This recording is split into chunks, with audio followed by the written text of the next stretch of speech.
let's talk a little bit about this. Let's talk about a little bit Wells's relationship with the Fed, because I mean they've been dealing obviously with a cap on buybacks, a cap on dividends. I mean there was a Fed penalty involved too here with this business, right? Right. Well, first of all, Wells Fargo is still Wells Fargo. It's important to point that out. I know in South Carolina, Wells Fargo is the biggest bank in this area. I Yeah, mean, I'm a Wells Fargo customer. Pretty much everyone I know is a Wells Fargo customer. You know how many people? Well, a lot of people that I know were victims of one of their various scandals because there were so many of them. sure. But do you know how many people I know that have switched away from Wells Fargo?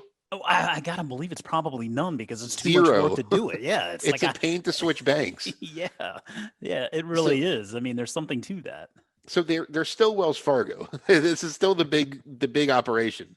But you mentioned their Fed penalty, and this will be 3 years in February since the Fed put this penalty on Wells Fargo. It's kind of unprecedented. They said that they're not allowed to grow their assets. The bank is not allowed to grow, and it's arguably been the best growth environment for banks in 30 years after the tax cuts and Yeah, and the strong economy. There's tons of demand for loans right now just because interest rates are low.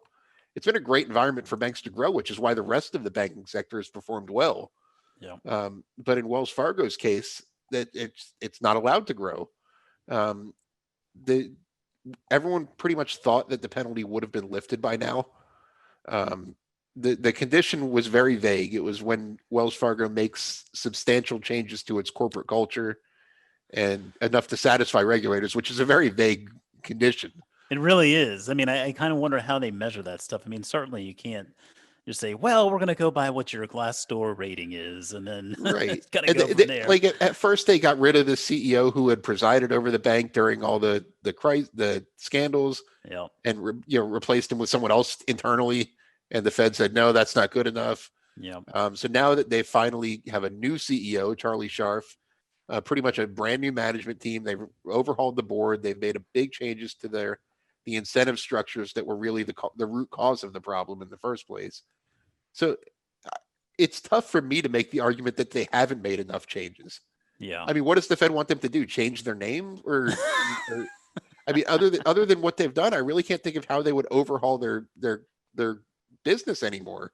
Yeah, Other than actually like selling themselves to a competitor or something like that. So I'd have to I think there's a high probability that gets removed in 2021.